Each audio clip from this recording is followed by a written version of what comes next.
Hey everyone, welcome back to Can Jam Cooks.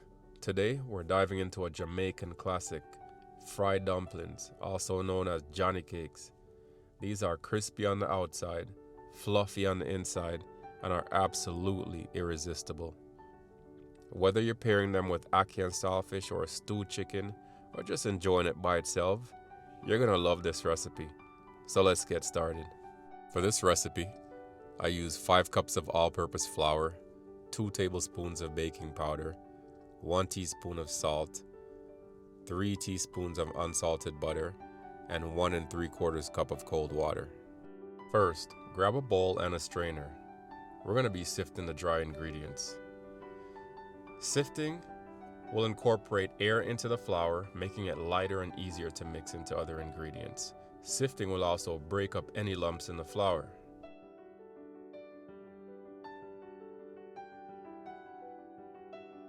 Now that we have the flour sifted, add the baking powder, salt, and combine the ingredients with a whisk, spoon, or a fork, whatever you're comfortable with.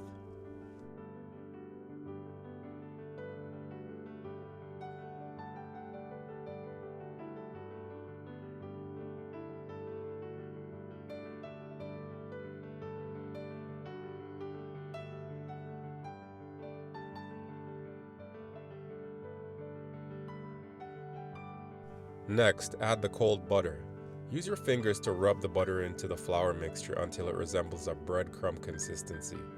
Adding the butter gives the dumpling a flaky and savory crust.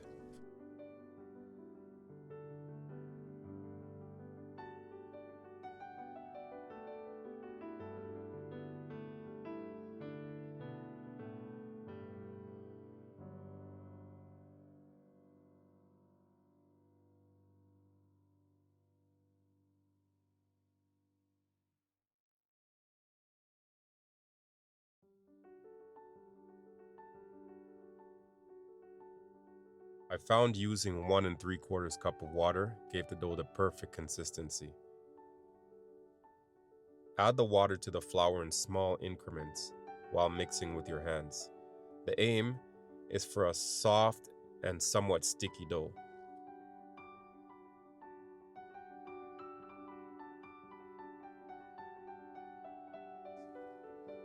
If you've added too much water to your mixture, don't panic.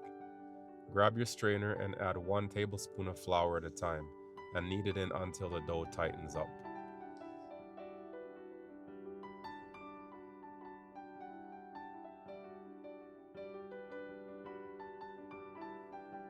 It should take about 2 to 3 minutes of kneading to form your dough.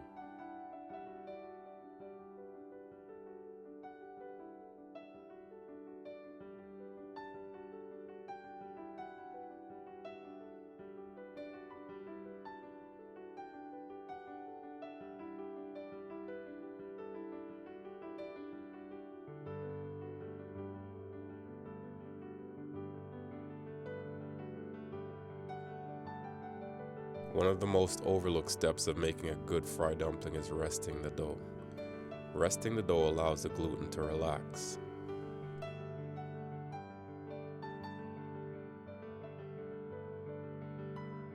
When the dough is kneaded, gluten strands are stretched and put under tension.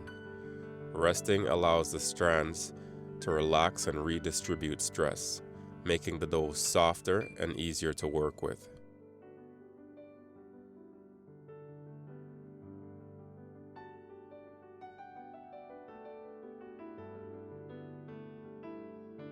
Cover your dough with a damp paper cloth or a clean, damp towel and rest for at least 30 minutes.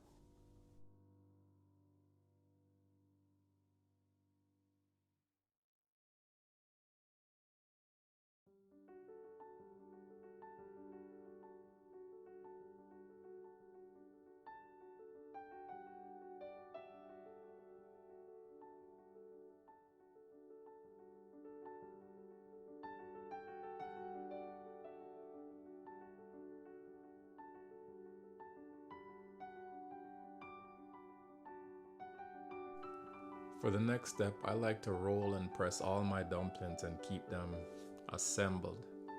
It also gives them a chance to get a second rest. before I fry them.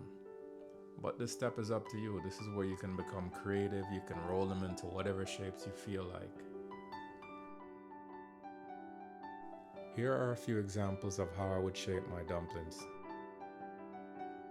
You can roll them into balls by making a cup-like shape with your hand and rolling it into a circular motion.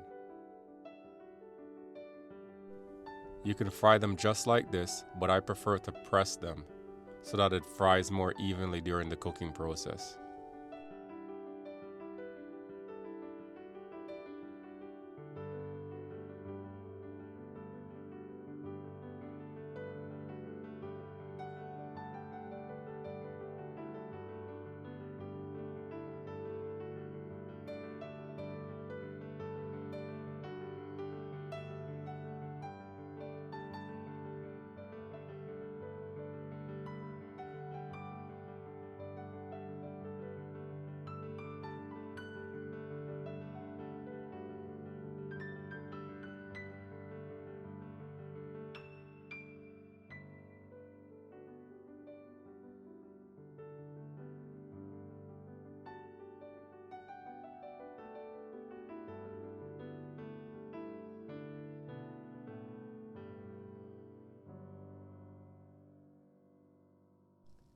If your dough is not the right consistency, you might have difficulty rolling it into a ball.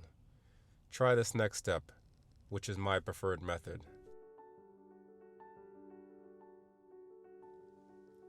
What I'm doing here is folding the edges into the center and giving it a firm press. Once the dough is smooth, I'll give it a press on each side and I'm done.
Be sure to leave some space between each dumpling because they do swell during the cooking process.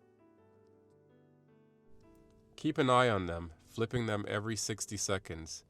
The end result should be a golden brown color with a total cook time of between 5 to 6 minutes on a medium to low heat.